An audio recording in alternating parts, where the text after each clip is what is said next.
소설 가보도록 하자. 이거 선생님이 요번 주, 다음 주 정도까지는 계속해서 선생님이랑 같이 먼저 읽어보거나 웬만하면 선생님이 읽어볼 거야. 그러다가 이제 한 3주쯤 되고 그러면 이제 니네가 하고 선생님이랑 맞춰보고 하면서 진도가 점점 더 빨라지겠지? 그렇게 하고 지금은 선생님 위주로 가도록 할게. 자, 읽어볼까요? 여기 요만큼 한번 잘라주는 게 또 좋을 것 같아. 중략이 있으니까 이렇게 잘라줘도 되고 여기서 한 2개 정도만 찾아보자고. 자, 갑니다. 나는 남편의 유품을 정리하면서 라고 했죠. 남편이 죽었나 봐요. 어쩌면 이렇게 단 한 가지도 감나가는 게 없을까 놀라고 민망해한 적이 있다. 그럼에도 불구하고 자식들을 비롯해 자식들 동그라미 해주고 가깝게 지내던 조카들 그가 쓰던 걸 뭐든지 한 가지씩이라도 얻어가길 원했다.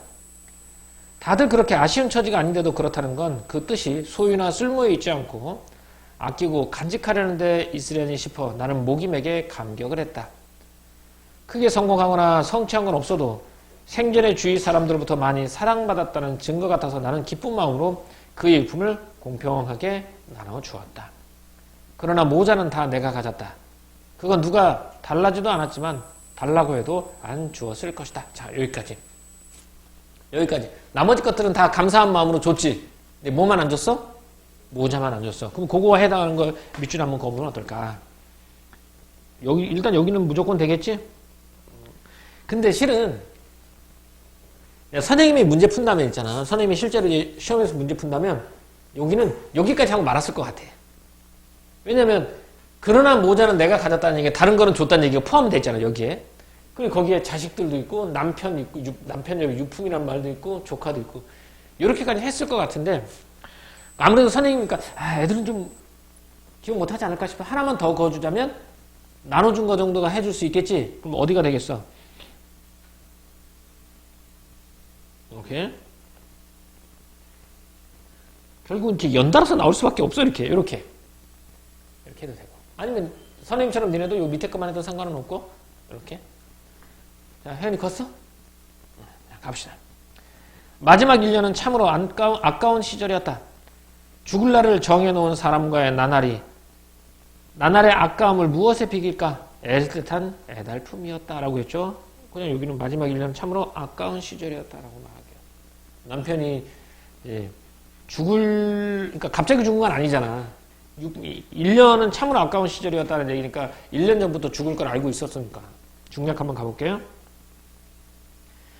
그런 옛일에 얽힌 농담이라면 얼마든지 재미나게도 그윽하게도 할 수 있으련만 나는 고약한 성깔에 잔뜩 처박혀 있었다.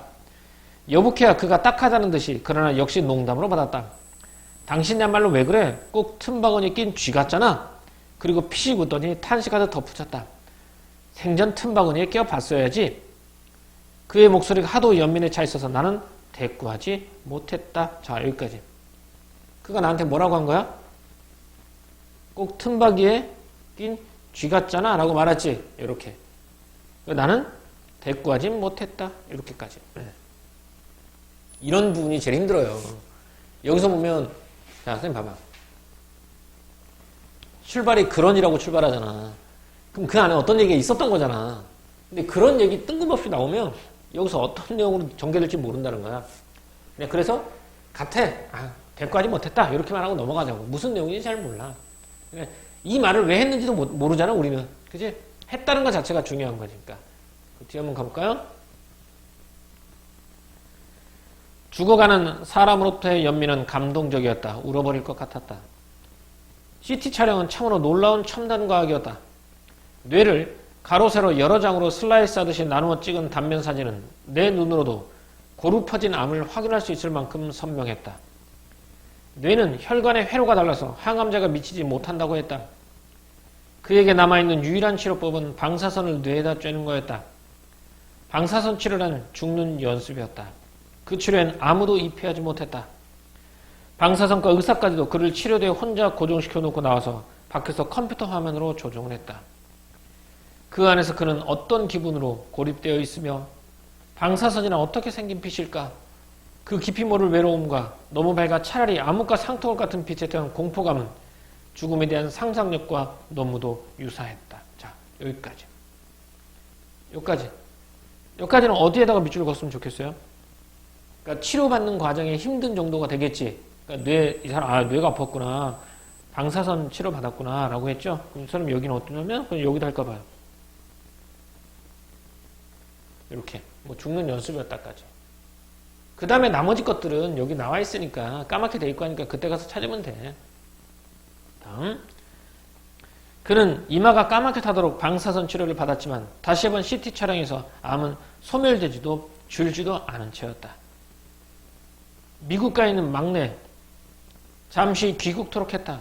돌아가신 후 장례식에 맞춰 오려고 허둥대는 것보다는 생계를 배려오는 게 효도가 아니겠냐는 게 딴 자식들의 의견이기도 했다. 아버지한테 뭐 사다 드리면 좋겠느냐고 막내가 전화로 물어왔다. 약 종류를 묻는 말투였다.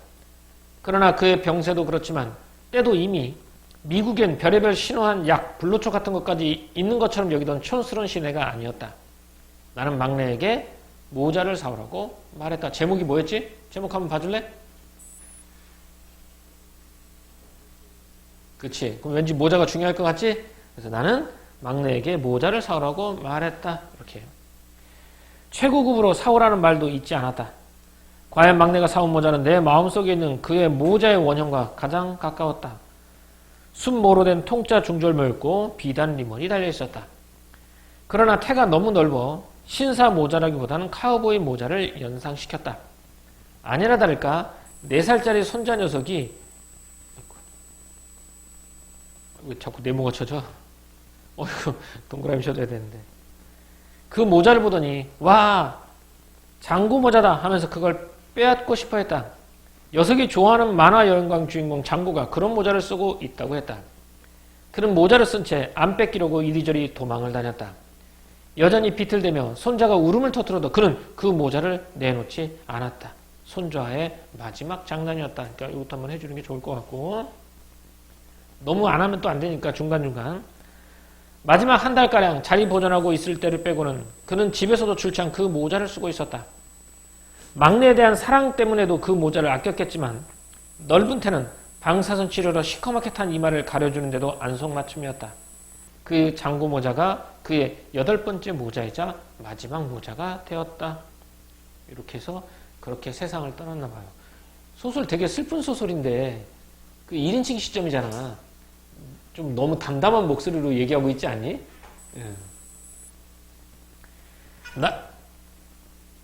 나는 요새도 가끔 와 절묘하다. 나 했더니 나는 요새도 가끔 그가 남긴 8개의 모자를 꺼내본다.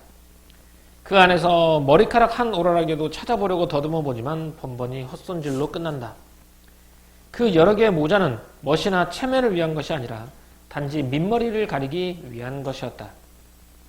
그의 몸을 차디찬 땅속에 묻은 건 확실한데 아침마다 우수수지던 그 숱한 머리카락은 지금 어디만큼 멀리 흩어져 티끌로 떠도는 걸까? 자, 여기까지 잘라보자고. 다음 페이지 넘어가니까 여기서는 어디 할까? 맨 앞에 할까 봐요, 그냥. 왜 머리카락 얘기가 계속 나오니까 이렇게 해주는 게 좋을 것 같아. 그러니까 밑줄 긋는 건 커다란 의미는 없어. 그냥 중간중간 기억하기 위한 것, 그리고 나중에 넘어가서 찾아볼 때 어느 위치에 어떤 내용이, 어느 위치에 어느 내용이 있는지를 확인하기 위한 거라고만 보면 돼. 생명의 가엾음이 티끌과 다를 바 없다는 속절없는 생각에 잠기기도 한다. 그의 흔적을 남긴 물질에서 찾는 것보다는 남긴 말이나 생각에서 찾는 게 그래도 조금 덜 허전하다. 그는 평범한 사람이고 잘난 척할 줄도 몰랐기 때문에 담소를 즐겼지만 그럴듯한 말은 할 줄 몰랐다. 우리 집엔 그 흔한 가운도 없다. 그의 말이 생각나는 것도 그가 끼면 편안하고 여유로워지는 담소 분위기지 멋있거나 뜻깊은 말은 아니었다. 라고 있고 여기서는 그의 흔적을 이런 물질에서 찾는 것보다는 남긴 말이나 생각에서 찾는 게 그래도 좀 덜 허전하다라고 생각했던 것 같아. 그리고 그 사람에 대한 성격 얘기가 쭉 나오게 되죠. 그러나 오직 틈바구니 많은 예외다. 내가 생전 틈바구니에 끼워보지 않았다는 게 무슨 뜻일까? 그런 생각이 자꾸 나를 심각하게 한다라고 했으니까 이 틈바구니 얘기만은 내가 틈바구니에 끼워보지 않았다라는 말을 하잖아. 그 말 뜻은 무슨 말인지 내가 모른다는 거야. 그가 나 대신 가주던 동사무소나 세무서에 볼일 가서 똑똑치 못하게 굴다가 구박 맞으면 이게 틈바구니인가 싶기도 하고, 사용자와 노동자, 가진 자와 못 가진 자, 칼자루 진 자와 칼날을 진 자, 통일꾼과 반통일꾼이 서로 목총을 높여 싸우는 걸 봐도 전처럼 선뜻 어느 쪽이 옳거니하고 양자택일이 안 되고, 또 그놈의 틈바구니에 사로잡히게 된다. 그러면 내가 틈바구니 낀 게 이런 건가? 라고 자꾸 그 말을 되씹어 본다는 얘기야. 여러한 듯이 틈바구니에 끼기 위해서 거친 두 목청 사이에 낀 틈바구니 숨결을 찾아내야만 할 것 같다. 어쩌면 그는 그때 삶과 죽음의 틈바구니에서 어느 만큼은 내 원색적인 분노를 관조할 수 있었기에 해본 단순한 연민의 소리일 뿐인 것을 내가 괜히 심각하게 굴었는지도 모르겠다. 나는 심각하게 굴었으니까 괜히 심각한 건도 모르겠다.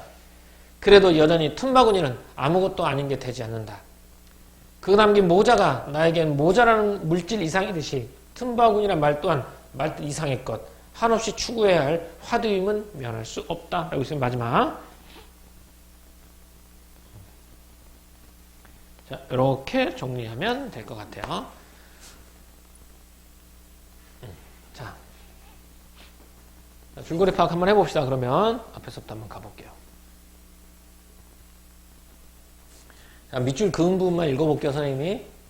나 남편, 자식들, 조카 이렇게 나옵니다. 크게 성공하거나 성취한 건 없어도 생전에 주위 사람들부터 많이 사랑받았던 증거 같아서 나는 기쁜 마음으로 그의 유품을 공평하게 나눴다. 그러나 모자는 다 내가 가졌다. 그건 누가 달라지도 않았지만 달라고 해도 안 주었을 것이다. 마지막 1년은 참으로 아까운 시절이었다. 당신이야말로 왜 그래? 꼭 틈바구니에 낀 쥐 같잖아. 그의 목소리가 하도 연민에 차 있어서 나는 대꾸하지 못했다. 뇌 혈관의 회로가 달라서 항암제가 미치지 못한다고 했다. 그에게 남아있는 유일한 치료법은 방사선을 뇌에다 쬐는 거였다. 방사선 치료란 죽는 연습이었다. 이렇게. 그 다음에 막내. 나는 막내에게 모자를 사오라고 말했다. 손자가 울음을 터뜨려도 그는 그 모자를 내놓지 않았다. 손자와의 마지막 장난이었다. 그 장구 모자가 그의 8번째 모자이자 마지막 모자가 되었다. 나는 요새도 가끔 그가 남긴 8개 모자를 꺼내본다. 그 안에서 머리카락 한 오락이라도 찾아보려고 더듬어 보지만 번번이 헛소질로 끝난다. 그의 흔적을 남긴 물질에서 찾는 것보다는 남긴 말이나 생각에서 찾는 게 그래도 조금은 덜 허전하다. 오직 틈바구니만이 예외다. 내가 생전 틈바구니에 끼워보지 않았다는 게 무슨 뜻일까? 그런 생각이 나를 자꾸 심각하게 한다. 그가 남긴 모자나 나에게 모자라는 물질 이상이듯이 틈바구니란 말 또한 말뜻 이상의 것, 한없이 추구해야 할 화두임을 면할 수가 없다. 화두라는 얘기 뭐니? 화두는 이야기거리를 말해. 이야기 실마리임을 면할 수가 없다. 이렇게. 말의 머리니까 그러니까 화두라는 얘기는 말의 시작점 이런 걸 말해. 이렇게. 됐죠? 줄거리가 대충 파악이 되지. 이렇게 읽어보면 이 짧은 2페이지에 얼마나 많은 소설의 내용을 담을 수 있겠냐. 많이 못 담아. 그러니까 그 내용 또한 깊이 있거나 심각한 내용일 수는 없어. 그냥 단순한 줄거리 정도 파악하면 문제는 되게 쉽게 풀 수 있어. 자, 문제 가보도록 합시다. 윗글에 대한 설명으로 가장 적절한 것 했는데 얘는 딱 봐도 어떤 문제냐면 서술상의 특징이죠. 서술상의 특징은 개념 문제야. 개념 정리를 잘해야 돼. 인물 간의 대화를 통해 슬래시 여기서 풍자라는 말이 나와요. 풍자. 풍자라는 말은 무슨 뜻일까요? 맞아요. 풍자는 그냥 비판이라고 봐도 상관없어요. 이렇게 봐도 돼. 근데 풍자의 정확한 의미는 그냥 비판이 아니라 우회적 비판이라고 보는 게 풍자야. 그러니까 요거 좀 설명을 해줄게요, 선생님이. 왜 우회적 비판이 풍자인데 그냥 비판이라고 하냐라고 보는 거야. 자, 우리가 이제 우리가 글의 종류를, 우리가 시험에서 글의 종류를 나눌 때 문학과 뭐로 나누죠? 문학과 비문학으로 나누지. 근데 이 문학과 비문학으로 나누는 기준이 뭐냐면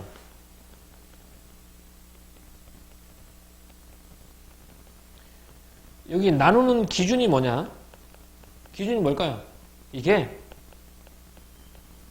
주제를 전달하는 방식의 차이가 있는 거야. 문학은요, 우회적이에요. 다시 말하면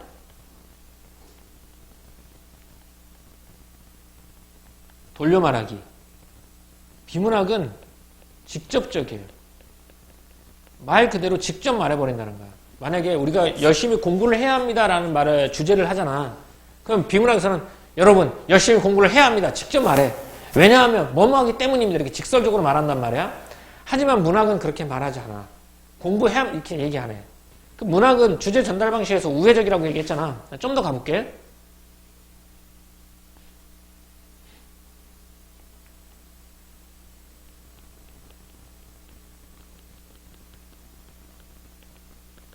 문학도 운문하고 산문으로 나눠지잖아. 돌려 말하는데 운문은 어떻게 돌리고 산문은 어떻게 돌리냐 이걸 또 한번 따져보자고. 운문은 어떻게 돌리냐면 비유나 상징을 통해서 돌려 말해요.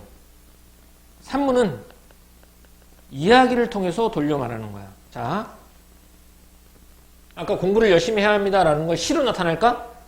여러분, 우리 안에 꽃봉오리를 틔워야 합니다. 이렇게 말하는 거야. 그치? 우리는 스스로 뭐 하는 마음으로 비유나 상징을 통해서 그렇게 말해. 직접적으로 공부하지 하는 게 아니라. 그럼 이야기는 어떻게 해? 옛날에 공부를 열심히 한 사람과 열심히 안 한 사람이 살고 있었어요. 이런 이야기를 통해서 주제를 전달한다는 거지. 어쨌든 문학의 가장 큰 특징이 뭐하기? 우회적으로 말하기, 돌려 말하기인 거야. 그런데 아까 풍자가 뭐라고 그랬어, 선생님이? 우회적 비판이라고 그랬지. 그럼 이 우회적은 문학의 가장 기본적인 특징이잖아. 우회가 없을 수는 없어. 그래서 문학에서는 그냥 뭐만 나오면, 비판만 나오면 그냥 풍자라고 해도 된다. 그래서 문학에서는 이게 성립해. 문학 자체가 우회적이기 때문에. 이해됐죠? 자, 그럼 여기서 이 작품에서 비판하고 있는 인물이 있어요? 특정 인물을 비판한다 그랬잖아. 혜연아, 여기 누구 비판하니? 아니죠. 그래, 이거 X야.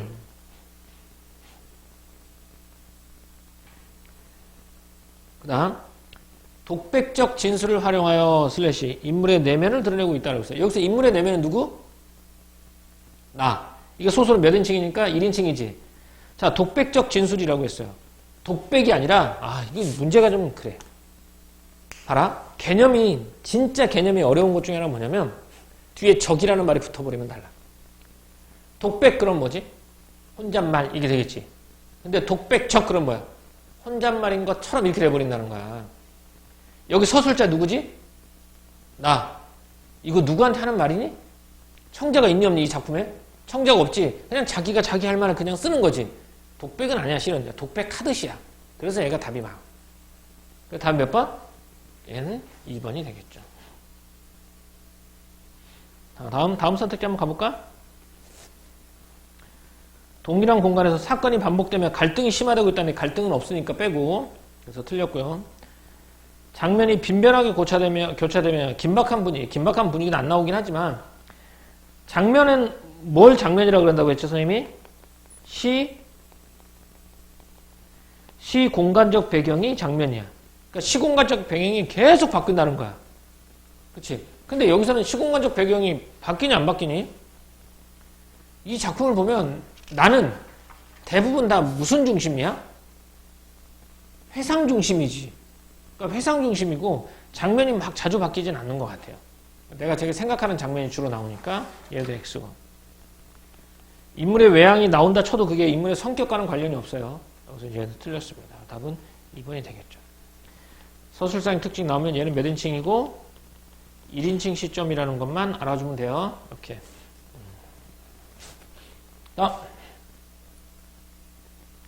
자, 윗글에 대한 이해로 적절하지 않은 것 했습니다. 봐봐. 이 문제가 개념 문제라면 이 문제는 내용 문제야. 이건 우리가 밑줄 친 것, 중간중간 밑줄 친 것들이 있지. 그것들이 이제 빛을 발하는 시간이 되는 거야. 조카들은 아쉬운 처지가 아니었지만 남편의 유품을 얻기를 바랬다. 어디 부분이니? 조카 동그라미 쳐놨잖아요. 맨 앞부분이지. 맞습니까? 맞아요? 네, 맞아요. 동그라미. 나는 남편의 병세가 방사선 치료를 받으면서 나아지는 것을 느꼈다. 아니죠. 이건 논문에서 잘 알죠. 그냥 답 몇 번? 2번. 딴 자식들은 남편의 생전에 막내를 귀국시켜야 한다고 생각했다. 이런 것들은요. 중심 내용에서 벗어났거든요. 찾아봐야 돼요. 진짜 이런 내용이 있는지. 있어요?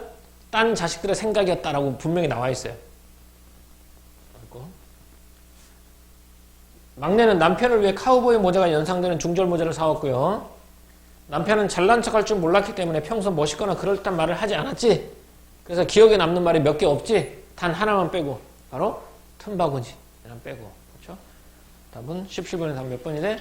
2번이 되겠습니다. 다음 조항 18번 기억의 기능에 대해 봐봐. 이거 문제 넘어가지 마. 넘어가자. 예, 우리가 문제가 너무 급해. 이런 문제 보면 기억의 기능에 대한 설명으로 가장 적절한 것 하잖아? 그럼 바로 넘어가서 기억 먼저 보는 거야. 그러지 마. 얘는 가장 적절한 것이면 얘는 서술형이야.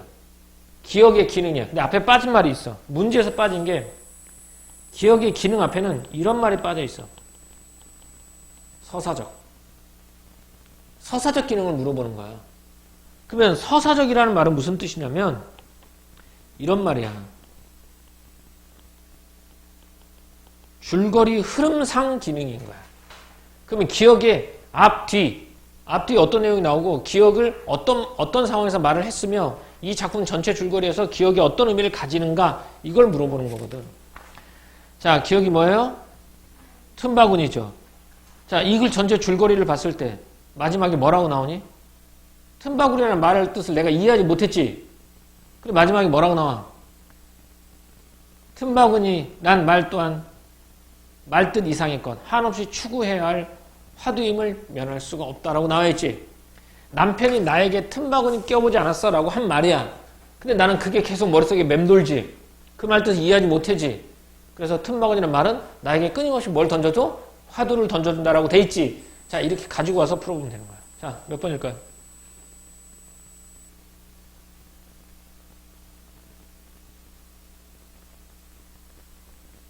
자, 여러분 몇 번? 2번. 그래, 답 너무 쉽게 나오죠. 그러니까 이런 서사적 기능에서 적절한 것 하면 얘는 서술형이라고 생각해야 돼. 그러니까 똑같은 문제라도 어디를 먼저 보고 어디에 더 많은 시간을 쓰느냐에 따라서 누군가에게 문제가 되게 쉽고 누군가에게 문제가 되게 어려울 수 있어. 오케이, 잘했어요. 19번 문제 한번 보자. 보기를 바탕으로 밑글을 감상한 내용으로 적절하지 않은 것 해서 전형적인 외적 증거 문제고 3점짜리가 되겠죠? 그렇지? 자, 여기 보면 슬래시가 이렇게 돼 있어요. 모습에서라고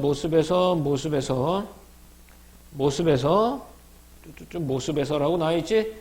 이 슬래시 앞쪽은 혜연아 다 뭐가 되고 본문에 이런 내용이 있는지를 확인해 보는 거고 슬래시 뒤쪽은 보기 있는 내용하고 맞는지 보고 세 번째 두 개의 연결관계 보는 것이라고 했죠? 자, 니네가 한번 풀어보세요. 이거 한번 풀어봐요.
이거 앞에 넘겨봐야 되는 문제야. 자꾸. 실제로 그런 말을 했고 그 말에 담긴 의미가 그런지.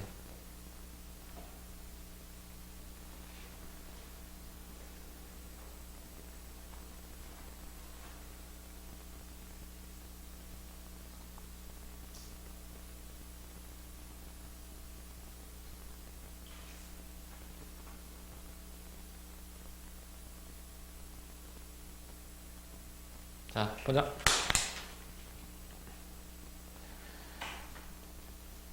자, 이거 몇 번일까요? 본문에 나와 있지 않은 것만 봐도 답이 나오죠. 정훈아 몇 번? 2번? 여기 부분 찾아봤어요? 어디 부분인지? 앞에 가봐요. 나는 울어버릴 것 같다는 말이 앞부분에 여기 부분인 거 어디 보자. 울어버릴 것 같다. 여기 있다. 울어버릴 것 같다. 여기 부분이죠? 어디냐? 여기죠. 죽어가는 사람으로부터의 연민은 감동적이었다. 울어버릴 것 같다라고 했죠. 여기서 죽어가는 사람이 누구지? 남편이지. 남편이 나를 뭐 하는 거야? 연민하는 거지. 감동적이었다. 울어버릴 것 같다시. 그러니까 남편으로부터 받은 연민 때문이거든요. 여기 보면 2번. 남편이 말해. 나에 대한 연민이 담고 있다라는 거 맞지? 이거 맞는 거야. 이거 맞는 선택지야. 자, 다행히 몇 번? 3번. 3번. 답이 3번이야. 여기서 보면 방사선 치료를 받는 남편의 빛에 대한 공포감을 덜어주려고 내가 뭔가를 하진 않아요. 그건 없어요. 얼마나 공포감을 느낄까라는 얘기죠. 그 뒷부분도 잘못됐어요. 암흑과 상통할 것 같은 죽음에 대해 느끼는 나의 두려움이 아니겠죠. 나는 죽음에 대한 이런 두려움 얘기는 안 나와요. 답은 3번이죠. 다 틀렸어요. 여기도 틀렸고 뒤에도 틀렸고. 3번. 오케이. 자, 이렇게 해서 됐습니다. 또 질문 여기 없어? 오케이. 다음 거 넘어갑시다. 쫙 넘어갑시다. 오늘 시간 좋아. 저번보다 한 집은 더 하네. 자, 정지용의 춘설입니다. 정지용의 춘설. 정지용 언제적 사람이냐면요. 이 사람도 1930년대 활동했던 사람이고요. 1930년대 이 사람도 모더니즘으로 분리가 돼요. 모더니즘. 간단하게만 할게요. 모더니즘이고, 모더니즘이 뭐라고? 다른 건 다 떠나서 국문학이야. 국문학에서 모더니즘은 물질 문명 비판이에요. 물질 문명을 비판한 작품인데, 근데 생각보다 우리 교재에 실리는, 우리가 배우는 작품들 있죠. 학생들이 배우는 작품에 실리는 정지용 작품은 의외로 모더니즘 작품이 적어. 그러니까 이건 정지용에 대한 평가는 맞는데 우리가 배우는 작품에는 이런 작품이 생각보다 많이 안 나오는 것 같아요. 그러니까 이게 1930년대 작품이다 보니까 말들이, 말 있지, 쓰는 말들이 좀 어려워. 옛날 말이야. 옛날 말에. 그래서 좀 어려운데 이 작품은 좀 되게 유명한 작품이고, 그래서 뭐 어려운 작품이 나오면 문제가 그렇게 어렵진 않아요. 또 한번 읽어보세요. 읽어봐. 한번 편하게 한번 읽어보세요.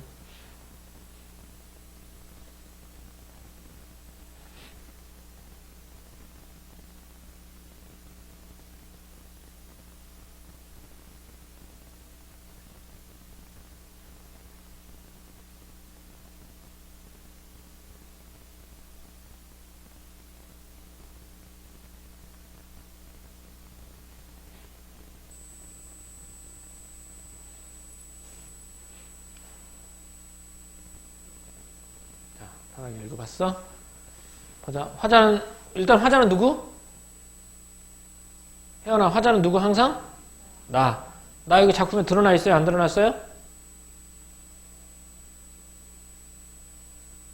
본문에 나라는 말이 있어 없어? 없어요. 나 드러나 있지 않아요. 화자는 드러났지 않은, 표면에 드러나지 않은 화자가 될 거야. 나. 제목이 뭐죠? 춘설, 봄눈이에요. 계절적 배경이 언제니? 봄. 봄에 뭐가 왔니? 눈이 왔죠. 그래요. 봄눈이에요. 이런 상황이에요. 자, 본문에서, 자, 상황을 한번 볼까? 일단 언제가 될 게니? 시간적 배경, 공간적 배경이 나오지. 첫 번째가 우수절 들어 바로 초하루 아침. 이거야. 우수절 들어서 초하루 아침이야. 그런데 문을 여니까 먼 산이 이마에 차다라고 했지. 먼 산이 이마에 차다는 얘기는 날씨가 쌀쌀하다는 얘기가 되겠죠? 새삼스러운 눈이 덮인 맷뿌리와 선으로 빛난 이마바지하다라고 했어. 그걸 통해서 뭐가 와 있다는 걸 알 수 있어? 눈이 와 있다는 걸 알 수 있어요. 우수절 들어서 초하루 아침 문을 확 열었는데 밖에 눈 덮인 산봉우리와 이마를 맞대고 있는 거야. 이렇게 되는 거야. 그 산봉우리를 보면서 화자가 느끼는 감정은 뭘까요? 어떤 감정을 느끼죠? 그 감정의 의미를 몰라도 돼. 여기가 감정인 것 같은데 여기가 대응인 것 같은데 거기가 물결 한번 해볼까? 어딜까요?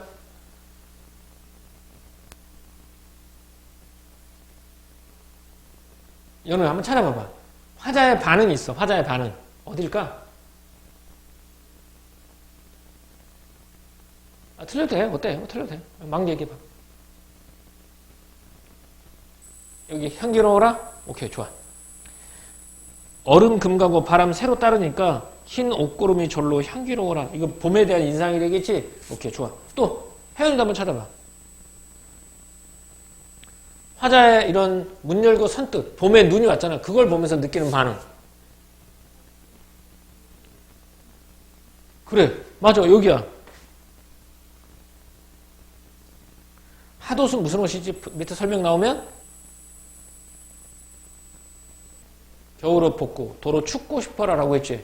그러니까 겨울옷을 벗고 느끼고 싶은 거야. 뭘 느끼고 싶은 거니?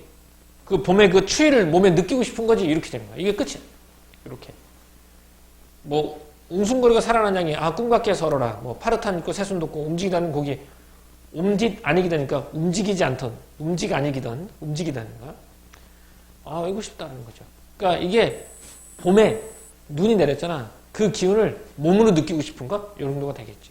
이렇게 딱 끝. 이렇게 간단하게만. 이렇게. 그리고 다시 보니까 시가 그렇게 또 어려운 시는 아니죠. 우수절 초하루 아침에 문을 열었더니 눈 덮인 산봉우리가 이마바지 한 거야. 그때 느낀 감정이 너무 향기롭고 이건 의미가 잘 해석이 안 되면 그냥 넘어가도 돼. 마지막에 때 아닌 눈에 꽃피기 전 철 아닌 눈에 때 아닌 눈에 두꺼운 옷을 벗고 도로 춥고 싶거라 라고 그러는 거죠. 봄에 뭐 어떤 생경함을 느끼고 싶은 것 정도가 되겠죠. 자, 이렇게 하고 만약에 시가 실제 시험에서는 이렇게 시가 어렵잖아. 그럼 뭐부터 먼저 봐? 뒤에 보기가 있는지 먼저 봐도 돼요. 보기가 있지, 가나. 근데 내용과 관련된 건 없네. 없으면 그냥 요 정도까지만 해석해도 문제는 되게 쉽게 풀 수 있어요. 자, 그러면 가봅시다. 가나에 대한 설명으로 가장 적절한 거. 개념 문제 또 나와 있네. 자, 여기는 개념이 좀 나오는 것 같아요. 명암의 대비 나오고요, 일단. 그 다음에 수미상관 방식 나오고요. 그 다음에 공간이동 따라 나오고, 시간의 흐름에 나오고요, 따라. 서류적 표현은 아까 나왔으니까 안 할게요. 오늘 했으니까. 뭐 저번 주에 했으면 하겠는데 이번 주에 나왔으니까 안 하고. 계절감을 드러내는 시어, 이것도 굳이 안 할게요. 근데 가에는 계절감을 드러내는 시어 있었니, 없었니? 우수절 들어 초하루, 이런 것들이 계절감을 드러내는 시어가 되겠죠? 또는 눈도 있죠? 계절감을 드러내는 소리가 있네. 여기는 동그라미 거꾸로 가자면 동그라미가 되겠고. 서류적 표현 나옵니까?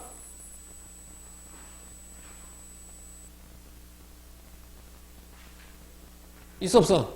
없죠? 오케이, 없어요, 여기. X 하나 제꼈죠? 좋아. 그럼 여기서부터 이제 공간의 이동부터 가보자. 밑으로 거꾸로 한번 가볼게. 이게 쉬운 것 같지만 막상 찾으려고 하면 잘 못 찾더라고요. 그럼 이렇게 물어볼게. 여기에 공간의 이동이 있니, 없니? 이거 먼저 물어볼게. 이 작품에 공간의 이동이 있어요, 없어요?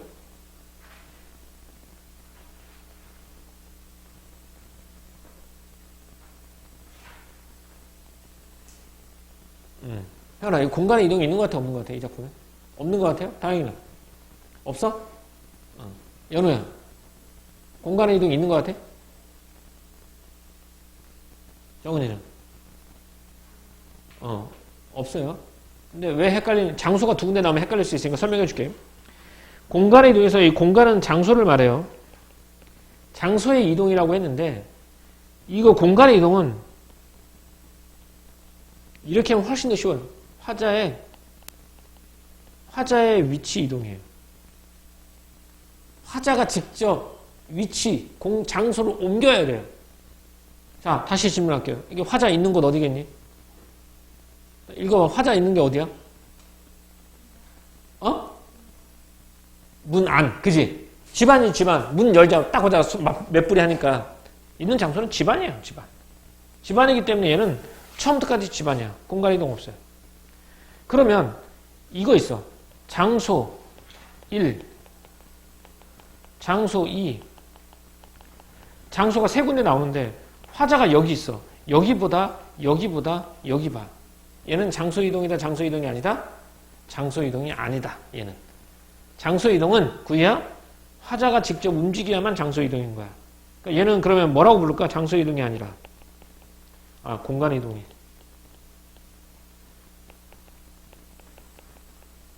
얘는 공간의 이동이 아니라 이런 것들을 뭐라고 불러? 시선의 이동이죠. 화자가 바라보는 시선의 이동. 이렇게. 공간 이동이 아니라 시선의 이동이 되겠죠. 자, 아무튼 공간 이동 아니라면서요? X. 수미상관 방식이래요. 이건 딱 봐도 알잖아요. 수미상관이 아니에요? 수미상관이 아니야, 가시. 그래, 보고 가자. 수미상관인지 아닌지는. 아니죠. X예요. 자, 명암의 대비. 이거 화자의 내면은 나와 있어요. 뭐 죽고 싶어라 라든지 향기로워라 라든지 설어라 이런 건 나와 있어요.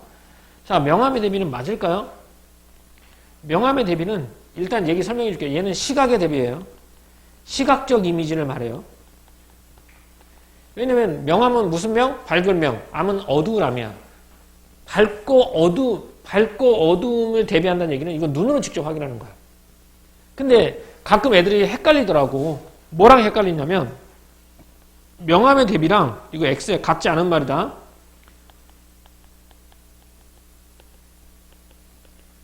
흑백 대비랑 갖고 헷갈려.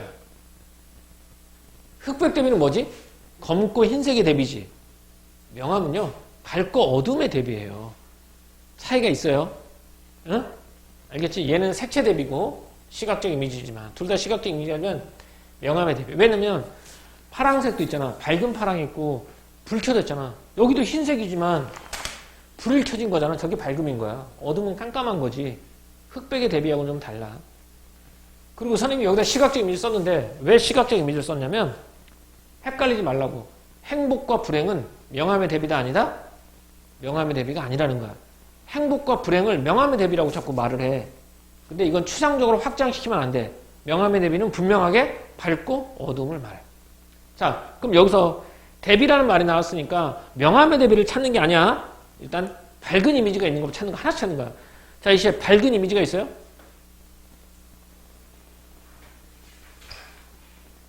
밝다. 굳이 찾으면 빛나는 정도? 그지? 그럼 어두운 건 있어요? 없죠? 얘는 명암의 대비는 아닙니다. 이렇게 찾는 거야. 명암의 대비를 먼저 찾으면 안 되고 밝은 이미지 찾고 그것과 대비되는 어두운 이미지 찾고 이렇게 찾는 거야. 명암의 대비 아닙니다. 다음 몇 번이에요? 5번이겠지. 그러면 센스 있는 사람은 나를 눈으로 쓱 볼겠지. 나를 눈으로 봐서 계절과 관련된 의미가 찾는 계절적 이미지가 있는지 찾아봐야 되겠죠. 눈 나오네요. 바로 두 번째째 눈을 얼마나 많은 도전을 멈추지 않았으라 나와 있죠. 눈이에요. 답은 이렇게 답은 5번.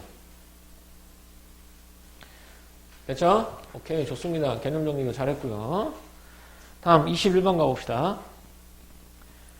가를 이해한 내용으로 적절하지 않은 것 했습니다. 가, 문 열자 선뜻, 문 열자 선뜻, 먼 산이 이마에 차라 라고 되어 있어요. 화자는 갑작스럽게 마주한 풍경에 대해 놀라움을 선뜻이라는 시어로 표현하고 있다. 맞습니까? 오케이, 맞네. A만 보라고 그랬어요. 자, 없네? 그럼 B 봐야 되겠네. 새삼스레 눈 덮인 산뿌리와 서늘없고 빛난 이마바지 하다라고 있어요. 비해서 화자는 A에서 이마에 닿을 듯 차갑게 느껴졌던 먼 산의 경치를 이마바지로 부각하고 있다. 맞습니까? 먼 산 몇 뿌리가 이마바지 하다. 맞아요? 맞대. 구이가 맞다 그러면 맞는 거죠. 자, C에서 얼음 금가고 바람 새로 따르거니 흰 옷구름이 절로 향기로워라 라고 있어요. C에서 화자는 얼음이 녹고 바람이 새로 부는 것을 통해 변하는 자연의 모습을 그려내고 있다. 맞습니까? 뭐에서 얼음이 금가고 바람이 새로 일어나잖아. 어느 계절에서 어느 계절로 바뀌는 거지? 겨울에서 봄으로 바뀌는 거야? 오케이, 맞아요. D. 웅숭거리고 살아난 양이 꿈 같기에 설어라라고 했어. 화자는 겨울에 웅숭거려 살아온 자신을 돌아보며 C에서 보인 자신의 태도를 허무하게 여기고 있다. 봄을 향기롭게 느낀 걸 허무하게 느끼고 있어요? 저는 말도 안 되는 얘기를 하고 있죠? 다음 몇 번? 4번 이렇게. 2에서 미나리가 파릇한 새순을 돋고 움직 아니기던 고기가 입을 오물거린다라고 말했죠. 화자는 겨울이 가고 봄이 오는 모습을 새순 돋는 미나리와 우물거리는 고기 입으로 생동감 있게 제시하고 있다. 얘도 맞죠? 그래서 21번의 답은 몇 번이 된다? 4번이 되겠습니다. 오케이. 잘했어요. 답이 이렇게 빨리 나오지? 그럼 뒤에 하나 더 있니 혹시? 더 있어야 될 분위기인데? 오케이. 자, 다음. 고재종의 첫사랑이라고 나와 있는데요. 이 작품은 요 인근 고등학교 1학년 중간고사 범위에 있는 문학 작품이에요. 고재종의 첫사랑. 그래서 모의고사에서도 1학년 수준으로 나왔습니다. 첫사랑. 혜연이는 첫사랑 아직 안 했니? 첫사랑 아직 안 했니? 그 비밀이라고 얘기해도 무조건. 아니, 최근에 헤어졌어? 아, 진짜? 첫사랑이 쓰레기였어, 또? 갑자기 또 울분을 토했어. 그래, 너한테 인생을 가르쳐줬다라고 생각하는 거야. 그래. 그래서 이제 만나지 말아야 될 사람을 한 종류의 사람은 이제 골라낼 수 있겠지, 그지? 두 번째는? 첫사랑의 상처가 너무 컸구나. 자, 고재종의 첫사랑입니다. 한번 읽어보세요, 이거. 편하게 읽어봐.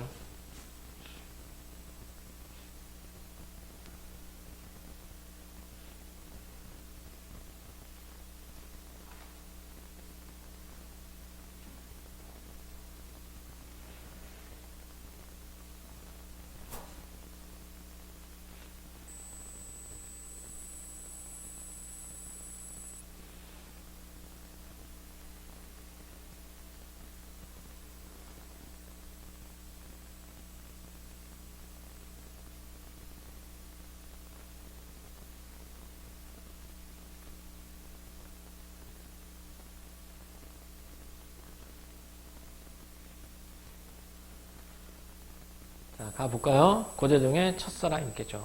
화자는 일단 날 거예요. 그죠? 화자는 나고. 나는 드러나 있니? 안 드러나 있니?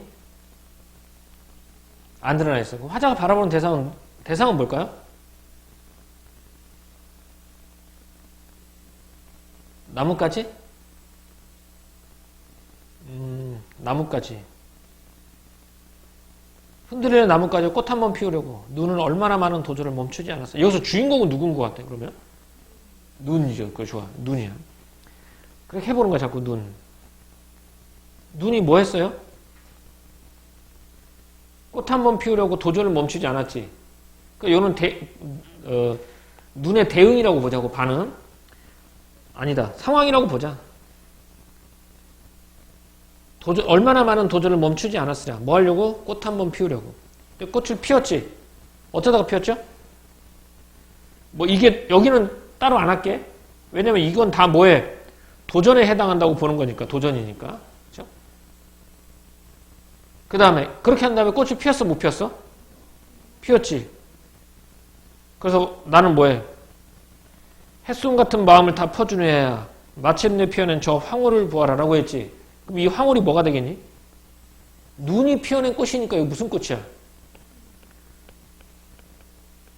눈꽃이야, 눈꽃. 근데 얘는 조금은 더 자세하게 설명해 줄게. 많이 아니고 조금. 왜 조금 더 자세하게 설명해? 언제 나오니까? 그래서 1학년 중간고사에 나오는 거니까 한번 해보자고. 안 나오면 그렇게 안 할 텐데. 여기서 눈꽃이지? 눈꽃은 오랫동안 지속되니 아니면 일시적이니? 어딜 통해서 알 수 있어? 바람 한 자락 불면 휙 날아가 버릴 사랑이지. 이 사랑인 거야, 이 사랑. 이 사랑하고 얘랑 똑같은 거야. 다 눈꽃이야, 얘네. 니네 겨울에 보면 눈에 눈꽃 피잖아. 근데 그 바람 한번 싹 불거나 아니면 날씨가 좀만 따뜻하면 날아가 버리잖아. 그런 거야. 그래서 얘는 이 눈꽃이 뭐라고 생각한 거야? 쓰레기라고 생각한 거지. 뭐라고? 이 눈꽃이 뭐라고? 첫사랑이라고 생각한 거야. 쓰레기는 아니고 이 눈꽃을 첫사랑이라고 본 거야. 그래서 됐죠? 그러니까 첫사랑은 원래 바람 한 자락 불면 휙 날아가 버리는 거야. 원래 첫사랑이 그렇대. 그런데 그 뒤에 가본다? 봄이면 가지는. 그래서 아까 구이가 말한 가지는 여기는 가지가 맞아. 여기서 가지야. 그 한 번 된 자리야. 그 한 번 된 자리. 그 한 번 된 자리가 어디냐? 뭐가 피었던 자리? 그래, 눈꽃이 피었던 자리야.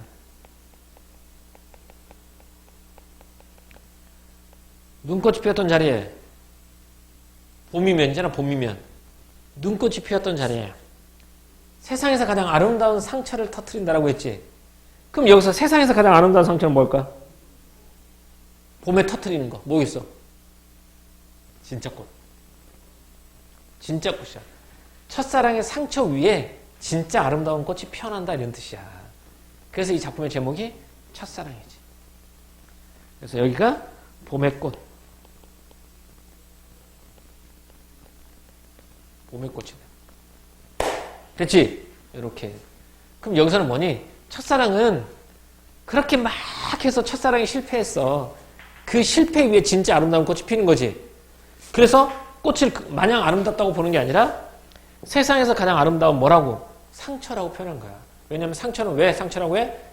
첫사랑의 아픔 뒤에 피기 때문에 상처라고 말하는 거야.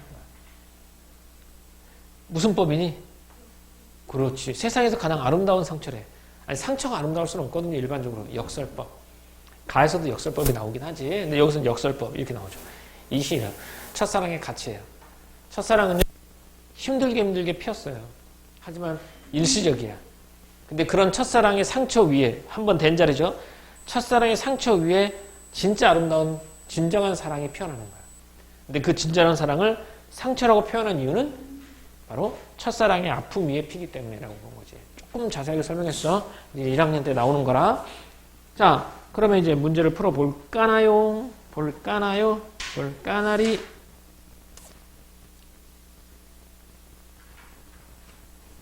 자, 보기를 참고해요. 가나를 감싸는 것으로 적절하지 않은 것 같았습니다. 시에서 낯설게 하기라고 해서 낯설게 하기는 반복, 변형, 역설, 이질적인 대상 간의 결합, 언어의 비유적인 결합, 감각의 전이 등을 통해 감각의 전이 우리 다른 말로 뭐라고 했지? 하나의 감각을 옮겨서 다른 감각으로 나타나는 거야. 감각의 전이. 선생님이 고등학교 갈 때는 이 말 되게 많이 나온다고 했잖아. 뭘까요? 구이야. 내가 구이한테 한 2번은 설명한 것 같아요. 아니, 3번? 다행히. 감각의 전이. 혜연이, 뭐라 그래, 이거? 아, 진짜. 내가 세기의 경을 읽었어요. 내가 몇 번 얘기했어. 이거?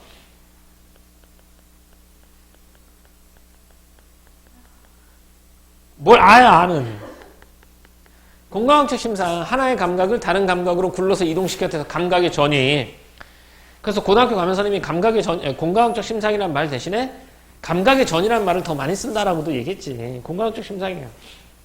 통해 사물을 재인식하거나 그 이면에 주목하여 새로운 의미를 형성한다. 이것은 낯설게 하기의 개념인 거야.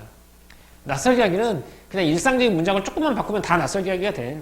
대표적인 게 역설, 반어, 뭐 변형 이런 것들이 되겠지. 자, 흰 옷고름이 절로 향기로우라고 말했어. 이건 뭐냐면 흰 옷고름의 시각적 이미지를 향기로움이라는 후각적 이미지로 표현했어요. 이거 뭐라고요? 여기 위에 있는 것 중에 뭐라고요? 감각의 전이에요. 이게 공감학적 심사. 통해서 봄에 대한 화제의 느낌을 나타냈다. 맞지? 근데 이 말이 흰 옷고름이 절로 향기로워라라고 말하는 건 무슨 말이냐면 바람이 불지. 봄바람이. 그래서 옷고름이 바람에 펄렁펄렁 이렇게 올라가는 거야. 옷고름이 이렇게. 그 모습이 향기가 피어오르는 것 같다라고 해서 향기롭다라고 표현한 거지. 그러니까 시각이 무슨 화? 시각의 후각화가 되는 거야, 얘가. 자, 꽃 피기 전 철안인 눈에 서로 어울려진 봄과 눈을 결합함으로써 다시 돌아올 겨울에 대한 화제의 기대감? 이게 다시 돌아올 겨울에 대한 기대감이니? 뭐에 대한 기대감이야, 이거? 봄에 대한 기대감이죠. 답 틀렸어요. 아니, 2번 틀렸어요. 적절하지 않은 것이니? 그렇지. 그럼 답 몇 번이 되겠어? 2번이 되겠지? 3번. 남분분과 미끄러지고 뭐야? 반복하거나 변형, 지고 지길. 나오지? 변형으로서 눈꽃을 피우기 위해 노력하는 눈의 모습. 맞죠? 마침내 피어낸 저 황홀을 보아라 라고 해서 명령형이죠. 가지에 피어난 눈꽃을 뭐라고 표현했어요? 황홀이라고 비유적인 표현을 썼죠. 여기 언어의 비유적인 결합도 낯설게 하기에 해당합니다. 황홀과 비유적으로 결합하여 눈의 노력이 결실을 맺은 기쁨을 드러내고 있는 거죠. 아름다운 상처에서는 표면적으로는 모순이 되는 두 시어를 연결하는 역설의 방법을 사용하여 시련을 딛고 표현하는 것에 아름다움을 강조하고 있다라고 나와있지. 오케이. 역설법이죠. 다음 몇 번이다? 겨울에 대한 기대감이 아니라 봄에 대한 기대감이죠. 춘설이니까. 그래서 두꺼운 옷을 벗고 싶대잖아. 춥고 싶대잖아. 그러니까 봄의 산뜻한 기온에 대한 기대감이 되겠습니다. 이렇게 되겠죠. 답은 2번. 오케이. 더 했다가는 혜원이가 싫어할 것 같아서 여기까지 하도록 하겠습니다.